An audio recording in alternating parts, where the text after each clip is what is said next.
Okay, so we're simplifying. Some of us, if you took the pre-IB, this fed in nicely. What, 2 lessons I think I did of just simplifying these, right? And it tied in nicely with the factoring work we were doing, which is exactly what I've been telling you we needed for the last few weeks. Okay, so it's just factoring. Now, there's one extra element on top of it, which we'll get into over the next couple days. Probably get one more lesson in tomorrow, and then you got your review on Friday, right? So what is a radical expression, or a rational expression? Sorry, not a radical expression. A rational expression or algebraic fraction is what it is. It's a fraction with a polynomial in the numerator and a non-zero polynomial in the denominator. Okay, that non-zero component is very, very important. Okay, that is kind of at the heart of all of this. Okay, so to simplify a rational expression means to write the fraction so that there are no common factors other than 1 or -1. Okay, the denominator of the quotient cannot be 0. Okay, those are fancy words for the denominator cannot be 0. Why can it not be 0? Is it 0? What's anything divided by 0? What is that? Undefined. You can't do that. It just breaks it, right? So our goal over the next 2, 3 days, 4 days will be to find the values of x that set the denominator equal to 0, because those are values of x that break the equation. That is the name of the game we will be playing for the next couple days. Does that make sense, everybody? We cannot divide by 0. That is a major, major thing. Later next week, we will pivot around that idea to then start producing what these graphs look like on a grid. Hey? 1 over x. It is one. They're all kind of like derivations of 1 over x, right? It's related to it, okay? This idea that x cannot be 0. We already saw that when we tried to produce the graph of 1 over x way back when. When we tried to divide by 0, what did we have? We had that vertical asymptote. So you should have some anticipation of what's coming, okay? I just have to show you how to produce those graphs, and they get quite wild depending on what you see, okay? So to ensure that this does not happen, we need to place restrictions on the variable or variables in the denominator. Okay, in other words, we need to exclude any values that will make the polynomial in the denominator equal to 0. Okay, is everyone following? Lots and lots of heavy presence on this idea of what values of x set the denominator equal to 0. Okay, that is very important. Okay, so for the first few here, all we're going to say, x can't equal what in this question? 0, right? Right out of the gate, just 0. Okay, if x is 0, we get 3 over 0, not allowed to have that. Okay, so that's a restriction. X can't equal 0. Okay, all right, what about the next one? Owen? X cannot equal 3. X cannot equal 3. Just 3? Gabe? Can't be -3 either. How did Gabe know that? Dylan? Because -3 squared is the same as 3 squared. Okay, so -3 squared is also 9.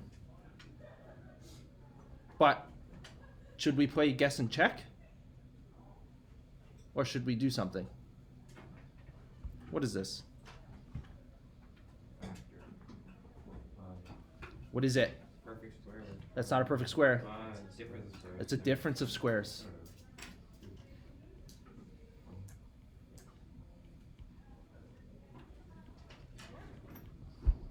So what do we get? We get 2 over, how do I factor a difference of squares? Because you square root the first, square root the last, and then the signs have to be opposite, right? So I get x3, and then the signs have to be opposite in them.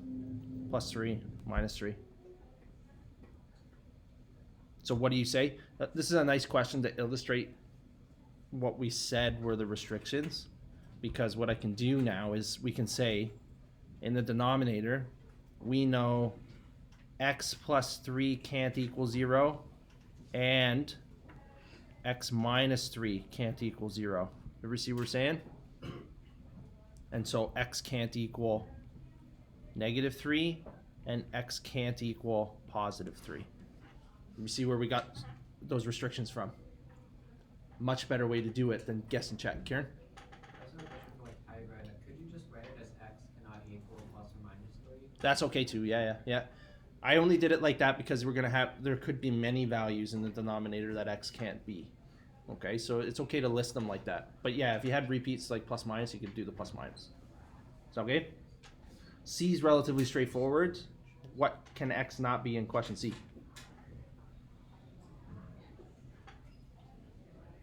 Okay, and maybe you need a push in this direction to always just go x plus 3 cannot equal 0. X plus 3 cannot equal 0. Wow, we're struggling today. That was just the first hiccup. Okay, so x can't equal -3. Okay, that'd be can't equal. Are there any restrictions in D? No, because there's no variable in the denominator. So there's under no circumstances or no values of x are you going to divide by 0 in the denominator. Can everyone agree with that? So there's no restrictions here.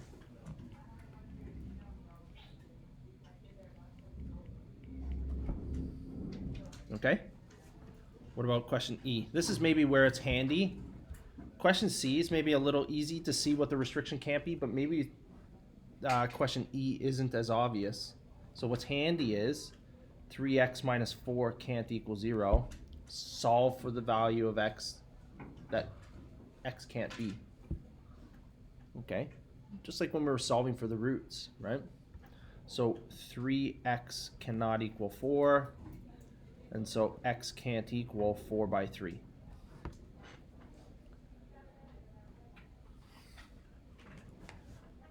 Everyone in agreement with that? If I substitute x is equal to 4 by 3 into my equation, I'm going to be okay in the numerator. I'm going to get a number. But as soon as I put 4 by 3 in the denominator, it's going to give me 0. Right? Maybe that's worth doing. 3 times 4 by 3 minus 4. That's going to equal 12 by 3 minus 4. You broke it. That value of x breaks the function. Okay? You're not allowed to divide by 0. Okay? F's an interesting one. What are the restrictions in F? Do we have a variable in the denominator? Yeah. So one might think that you can have restrictions there because I see a variable in the denominator. Would you agree? So let's roll through our motions here. X squared plus 1 can't equal 0. That's a totally true statement. Everyone agree? What's going to happen when I try and solve for x though? I'm going to get x squared can't equal -1. Can you square root a negative number? No. So, what would you have maybe thought the restriction would have been? 1 or -1. But in reality, if I substitute -1 in to the denominator, I get -1 squared. That's +1. Plus 1 is never 0. So there are no restrictions for this graph.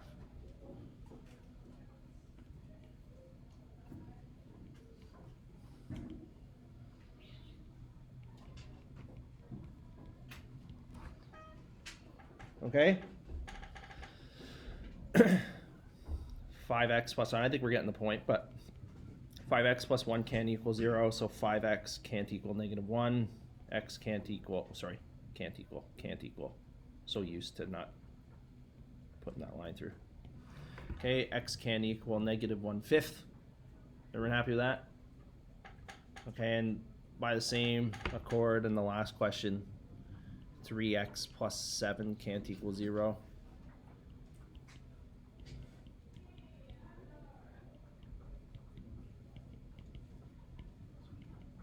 All right. Anybody have any problems with restrictions at the moment? It's deeply, deeply founded in the idea that you cannot divide by 0. Gabe? The only real thing I'm a little confused on is the square, is going the square. Okay, so here, okay, I didn't finish that, so I'm glad you asked. Can you do this, Gabe? No. So you can't square root a negative number. There are no values of x, or maybe you could try and think of one to substitute in for x in the denominator to give me a 0. Is there anything that you could substitute in for x here to give you 0 in the denominator? Like, I think the logical one we discussed there, Gabe, would be -1 squared plus 1. Right? Would you agree with that? But when I square -1, I just get +1. That's equal to 2, not 0.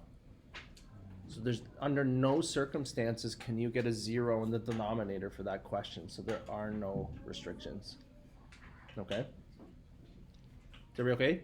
That's very, very important. You have to be able to identify the values of x that set the denominator equal to 0 in order to produce the graphs. That's like kind of a fundamental starting point, I think, for all of this. Those values of x in the denominator are the asymptotes that we move around for that graph, right? The vertical lines that the graph approaches but never actually touches. Those are big markers for our graphs. We're going to use those. This is very important. Okay? Everyone okay? Okay. So, I think your homework questions are a little bit tougher from the standpoint that, like, they're going to look a little bit more like D, G, H, questions like that, okay? But just to get your head around what's actually happening, we're just simplifying, okay? And what we're doing from the numerator to the denominator is canceling out or dividing out any factors that appear there twice, reducing, right? So a factor that appears in the numerator and denominator in this question would be what? Like if I asked you to simplify that, Gabe? 4. They're both divisible by 4. Are they anything bigger? 8. They're both divisible by 8 as well. So it's not that you can't divide by 4 and then 4 again. Okay, that works. But I can recognize that they're both divisible by 8. Okay, and so what I'm going to get is 16 over 24 reduces down to 2 over 3. Okay? So let's just have a little look, okay? Any of the time, like, with the great nines, like, we have fractions and like, some bedmass work with the fractions. Like, we always apply bedmass to the numerator and denominator separately, and then divide out any common factors across the numerator and denominator. We just do. That division line kind of treats it as, like, 2 separate bedmass orders of operations things, right? 2 different, like, questions almost. And then at the end of doing bedmass twice, if there's a common factor between the numerator and the denominator, we can divide them out. Does that sound familiar? And that's a big push of that comes from in grade 9, the first test is all done without a calculator. Okay, and so they have to do bedmass separately from the denominator and look for any shared common factors between numerator and denominator and divide it out. Numerically, that's fine. I think most people have some experience doing that. Where we maybe don't have experience is when we start mixing in variables, and you definitely don't have any experience dealing when we have polynomials over polynomials. But the game doesn't change. We're just trying to simplify the numerator and simplify the denominator independent of one another so that I can see any factors that I can cancel out between them. Does that make sense? So after we do a question, maybe it'll make a little more sense, but, oh, sorry, I lost a 3, okay? So in question 2, or in B there, how does B reduce?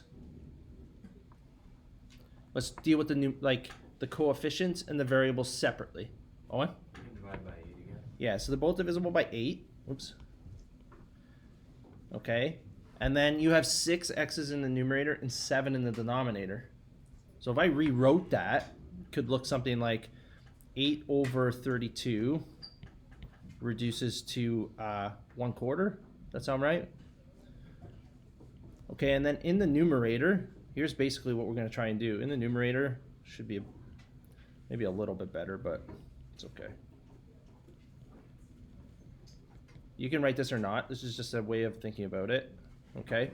There are 6 x's in the numerator, and in the denominator we have 7. And in unit 3, I think Mr. Poling and I are probably on the same page as to we'll probably jump into exponentials in the 3rd unit. So we're going to revisit these power laws that we did in grade 9, or that you should have done in grade 9. So you have 6 x's in the numerator and 7 in the denominator. Are there any plus and minus signs there? No, so what are you able to do? You divide them out, right? Like 1x divided by an x is 1. X divided by x is 1. X divided by x is 1. What are you left with? You got 1x in the denominator. And so your answer here is going to be, it's 1 over 4x. What's the restriction? That's the simplified version of what we started with. But what can x not be? X can't be 0.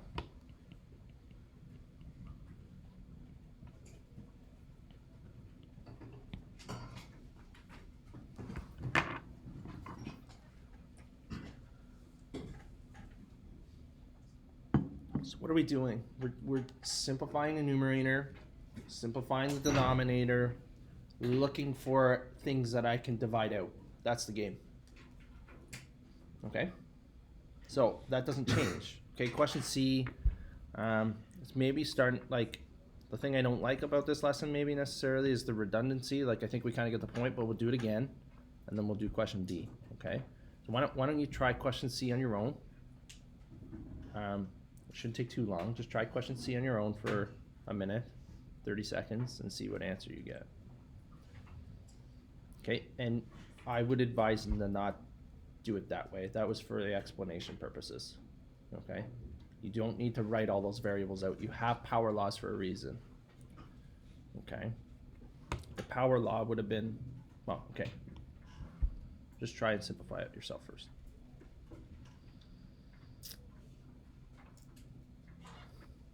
I'll show you the power laws in a sec.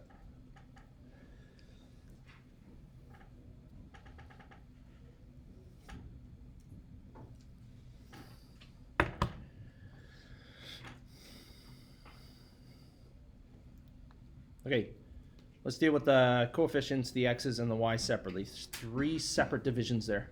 Okay, 27 divided by 9, what's that? 3. And then your power laws tell you you have 5 minus 2 is the power law. You got 5 x's in the numerator, 2 in the denominator. The simplification is the 5 in the numerator, take away 2 in the denominator. Okay? The same thing for the y's. We get 3 in the numerator, minus 7 in the denominator. So here's what we get. We get 3x to the power of 5, y to the negative 4.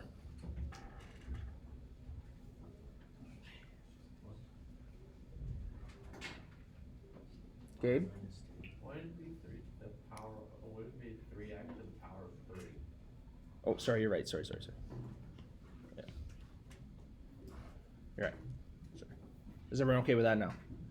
Do I leave it like that? Owen? Can you not write 3x power of 3 divided by y to 4? You never leave answers with negative exponents. Negative exponents can move from the denominator, well, any exponent for that matter can move from the numerator to the denominator, but you have to make it positive or negative respectively. Formally speaking, we don't leave our final answers with negative exponents. Okay, so our final answer here will be 3x cubed over y to the power of 4, with the restriction that y cannot equal 0. That's your full answer now.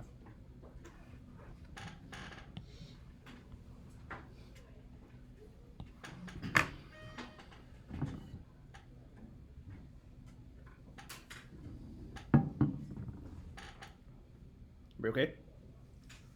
Okay, here's where this is what you're typically going to see. Like this could be in like 6-7 days, a question I ask you to produce the graph of, which is a wild graph, which I can show you on Desmos after.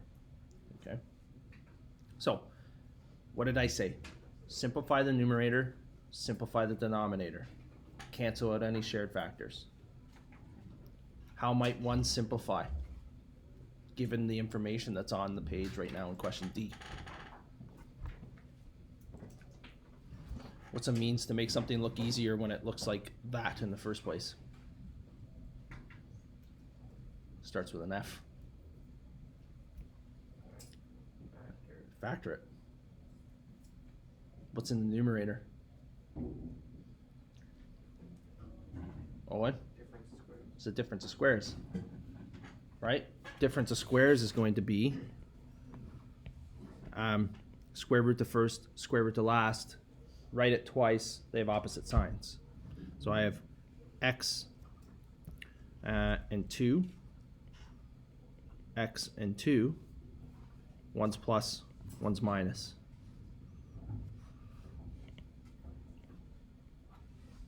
Everyone okay? That's difference of squares. It's grade 10. Factoring. Which is why I've been saying for weeks now to go and do those factoring sheets from the first like 2 days. Okay, and there's tons of videos there for you. Okay? That is going to be over what's in the denominator. It's a big class. You guys have me worried. What's in the denominator? Gabe?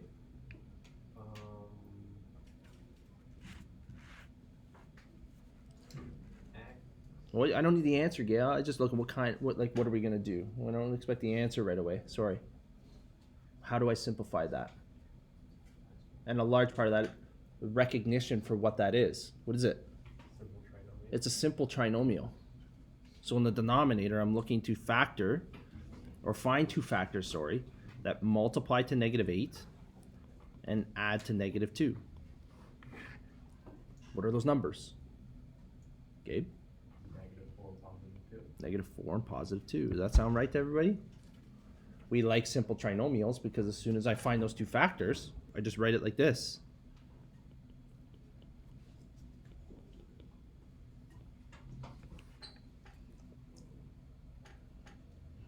Okay. It's important for you to be okay with that. There's something else I need to do with you before I say any more words. Is everyone okay with where that came from? Just factoring, which is why I've been saying for weeks now. Okay? Now, that is the graph. Has anything changed from the original question till now? Aside from that we've made it look a little bit nicer. Okay, so nothing has changed aside from the fact that I can easily identify the restrictions for the graph now. Everyone agree? Okay, so you state the restrictions there. Because this is the original equation. It's just written in a way that I can identify what those restrictions are. That's important. Okay, because what I do next matters. So state the restrictions. X can't equal 4 or -2. You tell me if you have a problem with that.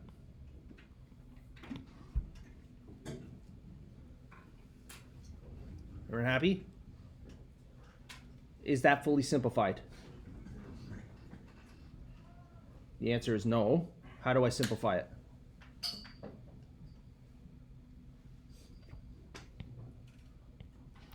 What is x plus 2 divided by x plus 2?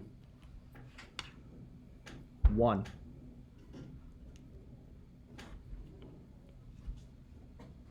They drop out. So we're left with, here's the simplified version. X minus 2 over x minus 4. I don't need the brackets. Where x can equal 4 and -2. For reasons that don't matter in the moment, don't ask me why -2 is a restriction. It will become apparent in days to come. Just all you need to know right now is this lets us graph it easier. The simplified version lets us graph it in a way easier way than trying to produce the graph here. Okay? The other way to think about it is this is the original graph, which is what I'm responsible for producing the graph of. Okay, so I state the restrictions about the original. And I will show you in days to come why there is a restriction there that doesn't appear to be a restriction. Okay, that's quite a cool concept, actually. Something you've never seen before.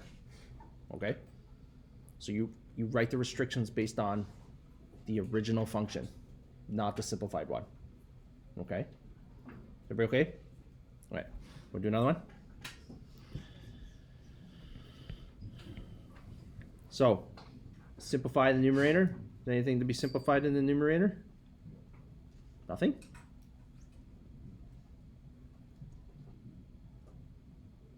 Can I simplify that? X minus 4.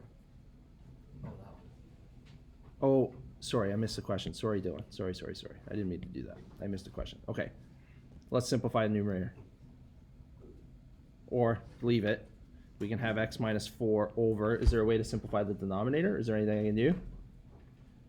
I can factor out a negative, -1. What's left if I factor out a -1?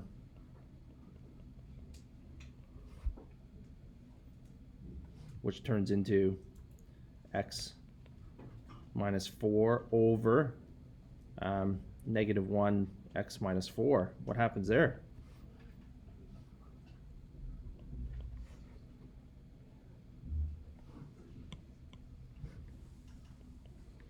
X can't equal 4, but the full simplified version will be when the, here I'll draw it, x minus 4's drop out, and I just get 1 over -1, where x can't equal 4.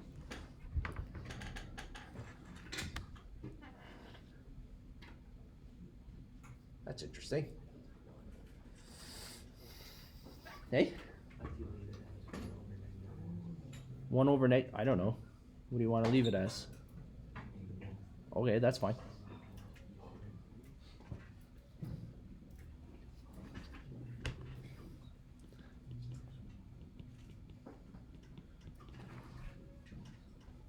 Maybe at the end of the lesson today I'll show you something so that we're not completely lost as to why we can just have a number and then a restriction. I'll show you that at the end of the lesson today on Desmos. Okay? All right, what about the next one? For f, can I factor out a 7 in the numerator? I can factor out a 7 in the numerator. What do I get left? 2 minus x over, factor the denominator. What's left in the denominator? What can I remove? X squared.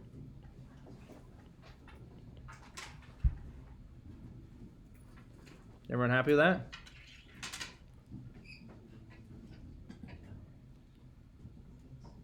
And I could, what? Factor out the negative again in the denominator to make these two match. Everyone agree? These are harder questions. They look easier, but they have this weird negative factor in there which throws a wrench in people's understanding.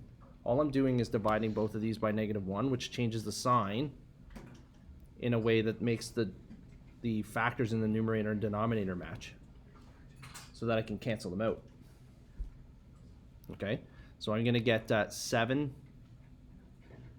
Actually, I'll factor out the -1 in the numerator because I like x minus 2 better than 2 minus x. Okay, I'm going to factor out the negative, and I'm going to get -2 plus x instead over x squared x minus 2.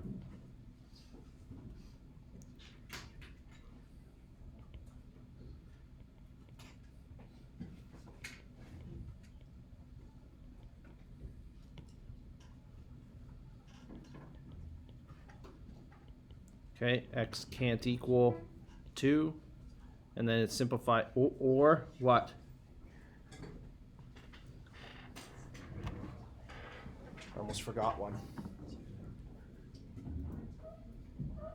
Bryce, you want to say what you said again? 0 as well. Okay, I can put 2 in. It's the same thing as factoring, right? Where I can have x squared equals 0 or x minus 2 can't equal 0. So the other restriction there is 0. Okay, and then so the fully simplified version, sorry, I didn't mean for that to get off track there. I'll move this over here. The fully simplified version is going to be -7 over x squared, where x can't equal 2 or 0.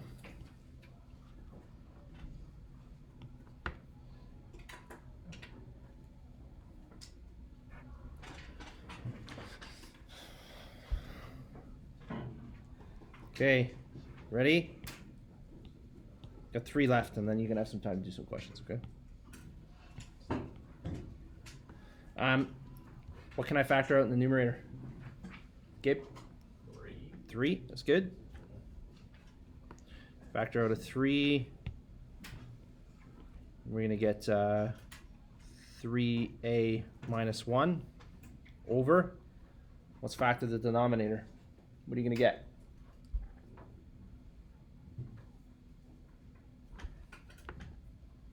This might require a little bit of space. That is what? It's a complex trinomial. So I'm looking for 2 numbers that multiply to -12 and add to 11. What are those numbers? Gabe's on fire today. The rest of you sleeping? Gabe?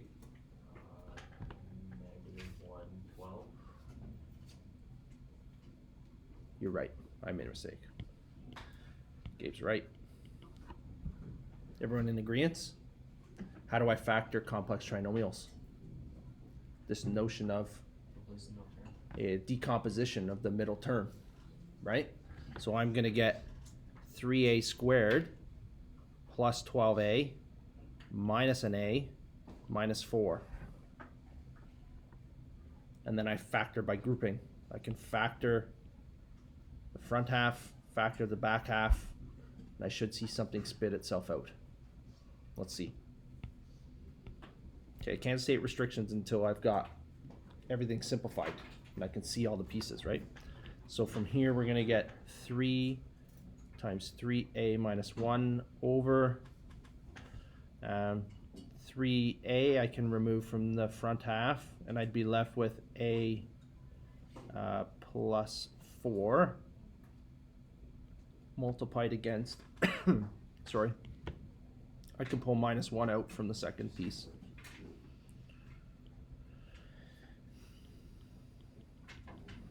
These match. If you need a reminder, that means we've done it correctly. And then so I get 3 times 3a minus 1 over a plus 4 multiplied by 3a minus 1. Restrictions. A plus 4 can't equal 0.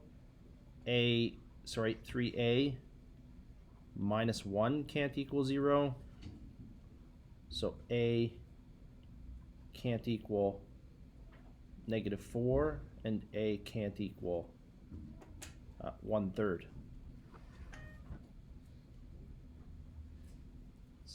Fully simplified? Nope, because the whole point of doing this was so I could see if there was anything that could cancel out between the numerator and denominator. So 3a minus 1 can get canceled out, right? So my final answer here is 3 over a plus 4. Everyone agree much nicer to look at? It's easier to graph it as a result. Where a can't equal -4, obviously, but it also can't equal 1/3. That's your answer.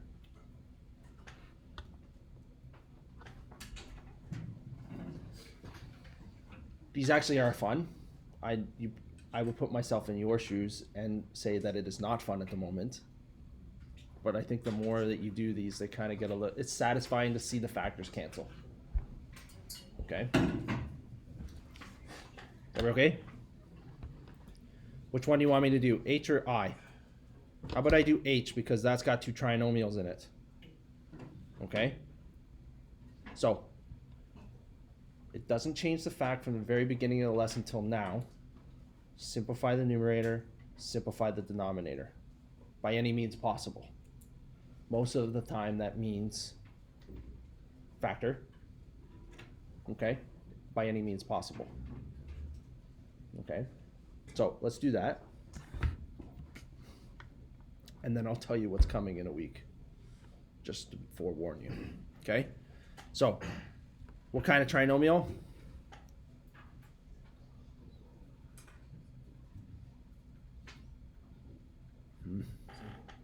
Simple. That's right. It's a simple trinomial in the numerator and the denominator.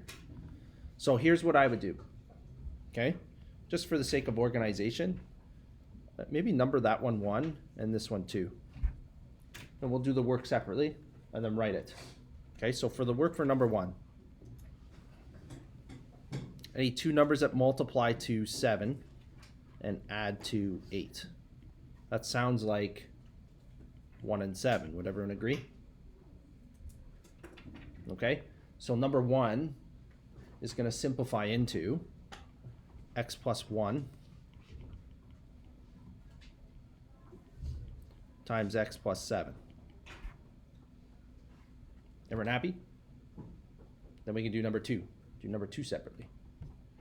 Number 2 is multiply to -5 and add to -4. What's that sound like? Owen? -5 and positive 1. -5, positive 1. So that means this is going to factor to x minus 5 times x plus 1. Everyone happy? Now I can rewrite the question with the simplified pieces that I just found. So it's going to turn into x plus 1 times x plus 7 over x minus 5 times x plus 1, where x minus 5 can't equal 0 and x plus 1 can't equal 0. So we're going to get restrictions. X can't equal 5 and -1. Simplified?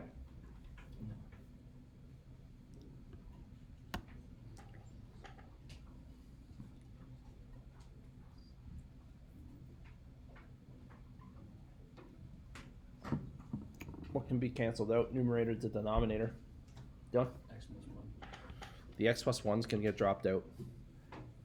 Okay, so we're left with x plus 7 over x minus 5, where x can't equal 5 and -1. Okay, I'm going to leave the last question for you. Okay, if you have problems with this, you need to get it sorted. Because tomorrow, we're going to start stringing these things together.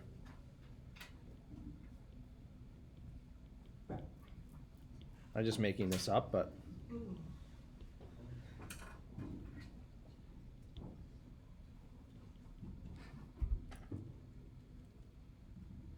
tomorrow we're going to take these expressions and we're going to multiply them and divide them together and simplify and state restrictions. And then on Tuesday after your test, that multiplication sign, guess what it's turned into? This is where things get, like if you're awry at the start of this, it's recoverable, but this is where it's going to go sideways. What do you think that can change to? A plus and minus sign. What do you need in order to add and subtract fractions together? Common denominators. You need to get this sorted today, this weekend, whatever, before we start doing that next week. Is it some test? This is not on Monday's test. Can we all appreciate that maybe we're a little thankful that it isn't? So we're gonna do this in 2 chunks. Okay? Are we okay? Let me hit stop.